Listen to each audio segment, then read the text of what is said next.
আমি এনাক্ষী। আজ আমার বিয়ে। বিয়ে করছি অমিতকে।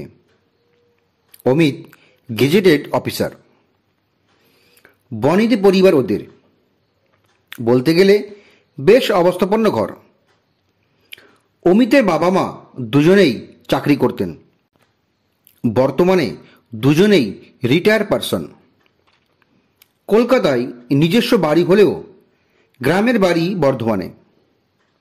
ওখানে ওদের প্রচুর সম্পত্তি, জমি জায়গাও কম নয়। শুনেছি এককালে ওরা নাকি জমিদার ছিল। আমি বিয়েটা করছি সম্পূর্ণ নিজের ইচ্ছেতেই। আমার বাবা মা কখনোই আমার বিরুদ্ধে যায়নি। আমার ইচ্ছেকেই বরাবর সম্মান জানিয়েছে ওরা। বাবা সবসময় বলে, আমাদের এনাক্ষী কোনো ভুল কাজ করার মতো মেয়েই নয়। অমিতের বাড়ি থেকে আমাদের বাড়ির দূরত্বটা এপাড়া আর ওপাড়া। হেঁটে গেলে 5 মিনিট। কয়েকটা বাড়ির পর একটা বড় খেলার মাঠ। খেলার মাঠটা ছাড়িয়ে গিয়ে রাস্তার উপর ডান দিকের দোতলা বাড়িটাই অমিতদের। দুই বাড়ির দূরত্ব এত কাছাকাছি হওয়া সত্ত্বেও বিয়েটা আমার দেখাশোনা করেই। কিন্তু সে কথা কেউ বিশ্বাস করতেই চায় না। বিশ্বাস না করাটাই হয়তো স্বাভাবিক। আমাদের এই প্রতিবেশী কাকিমা আমার বিয়ের কদিন আগেই আমার মাকে বলেই ফেলল, শুনছি মেয়ের নাকি বিয়ে। বেশ বড়লোক দেখেই তো তোমার মেয়ে পছন্দ করেছে। আমার মা এমন কথার উত্তর দেয়নি। সত্যিটা বোঝানোর দায় আমার মায়ের নয়। বোঝাতে গেলে বুঝবে তো নাই, উল্টে অন্য মানে করবে। আমার খুব কাছেরই একজন বন্ধু দেখলাম, সেও আমাকে বলল, তোর মতো সুন্দরী একটা মেয়ে ওই রকম একটা ছেলেকে বিয়ে করতে রাজি হয়ে গেলি, কি ব্যাপার বলতো? যতই টাকা পয়সা থাক, জীবনে টাকাটাই সব নয়। ওর থেকে সৌরভদা ঢের গুণ ভালো ছিল। বাবার একমাত্র ছেলে, হয়তো ছোটোখাটো একটা চাকরি করে, তুই তাকে না করে দিলি। সৌরভ মানে আমাদের কলেজেই পড়তো, আমার থেকে 2 বছরের সিনিয়র। ফার্স্ট ইয়ার যখন পড়তাম তখন আমাকে প্রপোজ করেছিল। আমি রাজি হইনি। প্রেম করে বিয়ে করব এমন ভাবনা কোনো কালেই আমার ছিল না। জানি না কেন প্রেমের উপর ভরসা করতে পারতাম না। সব মানুষ যদিও সমান হয় না, তবু একটা ভয় কাজ করত। সে যাই হোক, সকালে দধি মঙ্গলের অনুষ্ঠান হয়ে গেছে। বাড়িতে অনেক লোকজন। সানাই বাজছে সকাল থেকে। গায়ে হলুদের তত্ত্বও এসেছে। সবাই তত্ত্ব দেখছে। কিছুক্ষণ পর গায়ে হলুদ পড়বে। মনে মনে ভাবছি, বিয়ের কত রীতি, কত আচার। ও বাড়ি থেকে তত্ত্বে পাঠানো কাঁচা হলুদ রঙের শাড়িটা পরেছি। গায়ে হলুদে পাঠানো তত্ত্ব দেখে অনেকেই কানাঘুষো করছে। কানেও আসছে কিছু কথা। কি যেন বলল, বড়লোক বাড়ির বউ হয়ে যাবে, তা এসব তো দেবেই। প্রেম না করলে ওর বাবার ক্ষমতা ছিল ওই বাড়িতে মেয়ের বিয়ে দেওয়ার। বাড়ির প্রত্যেকটা মানুষের ইনকাম আছে। সবাই সোনার ডিম পাড়া হাঁস। ভাগ্যিস মেয়েটা রূপ ছিল, ওতেই তো পটিয়েছে। বাড়ির প্রত্যেকটা মানুষকে বশ করেছে। সুচ হয়ে ঢুকে ফাল হয়ে বেরোলো। তা না হলে কোনো বাবা মা জেনে শুনে ওই ছেলের সাথে বিয়ে দেয়? কথাগুলো আমি শুনেও চুপ করে থাকছি। মানুষ অনেক কিছুই বলবে। আজকের দিনে এই সব কথা কানে নিয়ে কিছু বলতে গেলেই এমন একটা সিন ক্রিয়েট করবে, তার থেকে চুপ থাকাই ভালো। আসলে বিয়েটা আমি নিজেই করছি। আর আমার বাবা মা জেনে শুনেই অমিতের সাথেই বিয়েটা দিচ্ছে। আমি বাবা মায়ের একমাত্র মেয়ে, মধ্যবিত্ত পরিবার। বাবা খুব কম বেতনেই একটা প্রাইভেট সংস্থায় কাজ করে। বাবা মায়ের প্রথম থেকে ইচ্ছে ছিল আমাকে মনের মতো করেই মানুষ করবে। মা বলতো, মেয়েদের বিয়ে দেওয়াটাই বড় কথা নয়, প্রতিষ্ঠিত হতে হবে, নিজের পায়ে দাঁড়াতে হবে। একটা ছেলে যা পারে একটা মেয়েও তো পারে। জীবন কোন পথে এগোবে কে বলতে পারে বলুন তো? সবসময় নিজের মতো সব কিছু করতে চেয়েও করা হয়ে ওঠে না। পরিস্থিতি এমন একটা জায়গা নিয়ে এসে ফেলে, তখন জীবনের পথটাকেই পাল্টে নিতে হয়। ভেবেছিলাম চাকরি বাকরি করব, পরে বিয়ের কথা ভাবব, কিন্তু তার হলো কোথায়? বিয়েটাই আগে করতে হলো। বিয়ের সাজে আমি সেজেছি। মনে মনে ভাবছিলাম, যে বাড়িটা আমার নিজের ছিল সেটা আগামীকাল থেকে হয়ে যাবে বাপের বাড়ি। কি অদ্ভুত নিয়ম! নিজের সব কিছু ছেড়ে অচেনা অচেনা জায়গায় নিজেকে অ্যাডজাস্ট করে নিতে।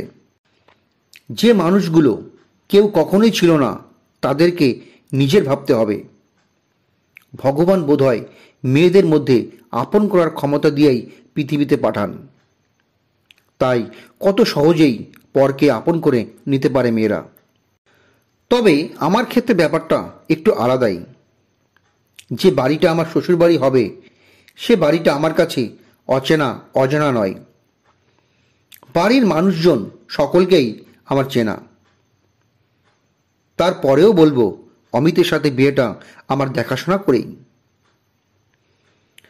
অমিতের বাবা মা যেদিন আমাদের বাড়িতে এসে বিয়ের প্রস্তাবটা রাখলো, আমার মা বাবা দুজনেই বলেছিল, বিয়ের ব্যাপারে আমার মেয়ে নিজে যা ডিসিশন নেবে সেটাই আমরা মেনে নেব। বিয়েটা ওর জীবনের ব্যাপার, তাই ওর মতকেই গুরুত্ব দেব বেশি।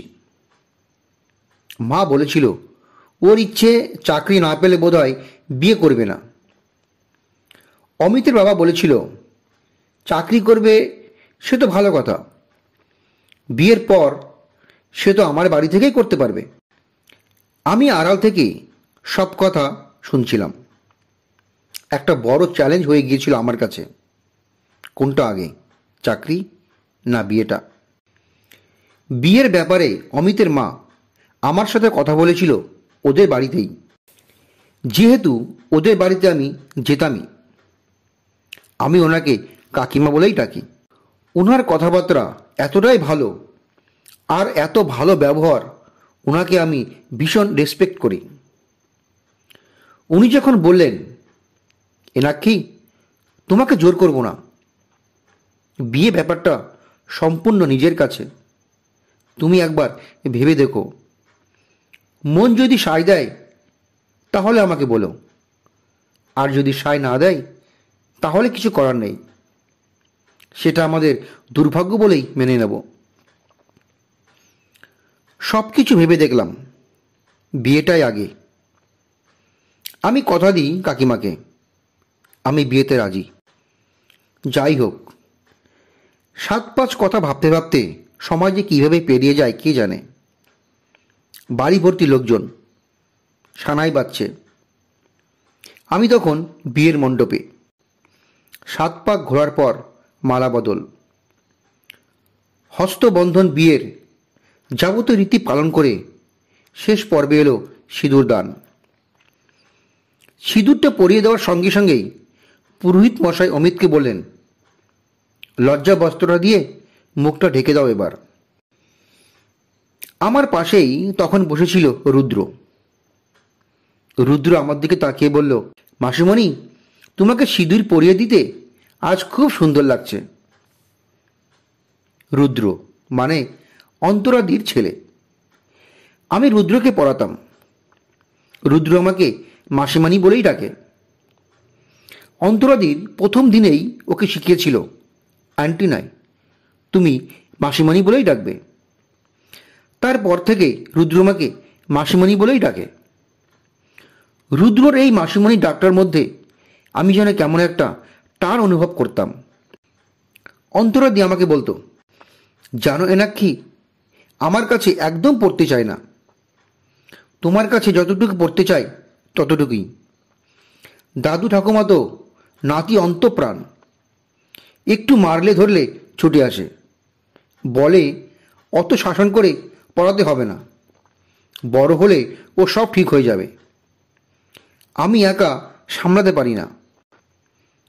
তার উপর রুদ্রর বাবা বাড়তে থাকে না, একটা মাত্র ছেলে, মনের মতো করে মানুষ করতে হবে তো, তাই না?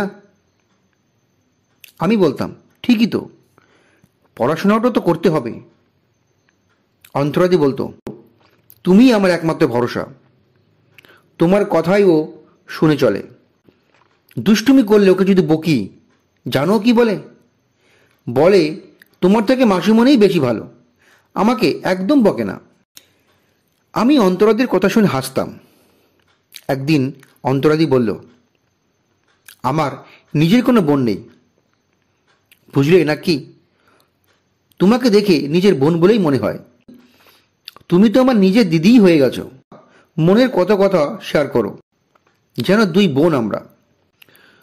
রুদ্র যেদিন খেতে চাইতো না, অন্তরাদি খাবারটা নিয়ে আমার কাছে নিয়ে এসে বলতো, এনাক্ষী, আগে একটু খাইয়ে দিও তো, তারপর পড়াবে। আমার কথা না শুনলেও তোমার কথা ঠিক শোনে। আমার কথা রুদ্র ঠিক শুনতো। আমি কোলে বসিয়ে বলতাম, বাবু তুমি খেয়ে নাও তো, তাহলে তোমাকে আজ পার্কে বেড়াতে নিয়ে যাব। বিকেলে পড়াশোনা শেষে পার্কে নিয়ে যেতাম এক একদিন। অন্তরাদি আমার উপর ভরসা করে রুদ্রকে ছেড়ে দিত। রুদ্রকে পড়াতে যেতাম ঠিকই, একটা অজানা টান অনুভব করতাম রুদ্রের প্রতি। আমাকে মাঝে মাঝে বলতো, ছেলেটাকে একটু মানুষ করে দিও। সে তোমার বিয়ে হয়ে গেলেও যত দূরই বিয়ে হোক, আমার ছেলেকে পড়াতেই হবে। আমি চাইব তোমার বিয়েটা যেন খুব কাছাকাছিই হয়, তুমি তাহলে রুদ্রকে পড়াতে পারবে। রুদ্রের জন্য তোমার মতো মাসিমণি পাওয়া খুব মুশকিল। অন্তরাদির মনের ইচ্ছেটাই পূরণ হলো। ভগবান অন্তরাদির মনের কথা শুনেছিল। আমার বিয়েটা এতটাই কাছাকাছি হলো, অন্তরাদিকে আর কখনোই চিন্তা করতে হবে না। একদম রুদ্রের কাছাকাছি নিয়ে চলে এলো, বিয়ে নামক গাঁটছড়ায় বেঁধে দিয়ে। ভগবান বোধহয় কিছু কিছু মানুষের কথা মন দিয়ে শোনেন। একটা প্রবাদ খুব প্রচলিত, মায়ের থেকে মাসির দরদ বেশি। কথাটা বোধহয় মিথ্যে নয়। রুদ্রর উপর আমার দরদ এখন থেকে অনেক বেশি, কিন্তু অন্তরাদি মানুষটা বড় বেয়াক্কালি। তা না হলে এভাবে রুদ্রকে রেখে চলে যায়? কতগুলো ভাবলেই চোখে জল চলে আসে। 1 বছর আগে বাথরুমে পড়ে গিয়ে মারা গেল, ব্রেনে আঘাত লেগেছিল। 7 দিন হসপিটালে থাকার পর চলে গেল অচেনার দেশে। এভাবে কেউ ফাঁকি দিয়ে যেতে পারে বলে আমার ধারণা ছিল না। সে যাই হোক, সেসব কথা আজকের এই শুভ দিনে মনে করে লাভ নেই। বিয়ের পর্ব শেষ। রুদ্র তখন আমার কোলে আছে, ঘাটটা উঁচু করে আমার দিকে তাকিয়ে জিজ্ঞেস করে, মাসিমণি, এবার থেকে তুমি আমাদের বাড়িতে থাকবে তো? অমিত তখন নিজের ছেলে রুদ্রের দিকে তাকিয়ে বলল, আর মাসিমণি নয়, আজ থেকে মা বলে ডাকবে। না, আমি মাসিমণি বলেই ডাকবো। মাসিমণি যদি মা বলে ডাকতে বলে তবেই মা বলবো। রুদ্রকে আদর করতে বুকে জড়িয়ে নিয়ে বলি, আজ থেকে শুধু মা আর মা। মাসিমণি ডাকলেও আমি যে মা ডাকি শুনবো বাবা। রুদ্রকে আদর করতে করতে ভাবি, মা আর মাসি কি আলাদা হয়? কখন যে এক হয়ে গিয়েছে সেটা বুঝতেই পারিনি। মানুষ সব কিছু ঠিক করে রাখে, ভগবান বোধহয় নতুন ঠিকানা গড়ে দেয়। নতুন ঠিকানায় মানুষ তাই নতুন করেই বেঁচে ওঠে আবার।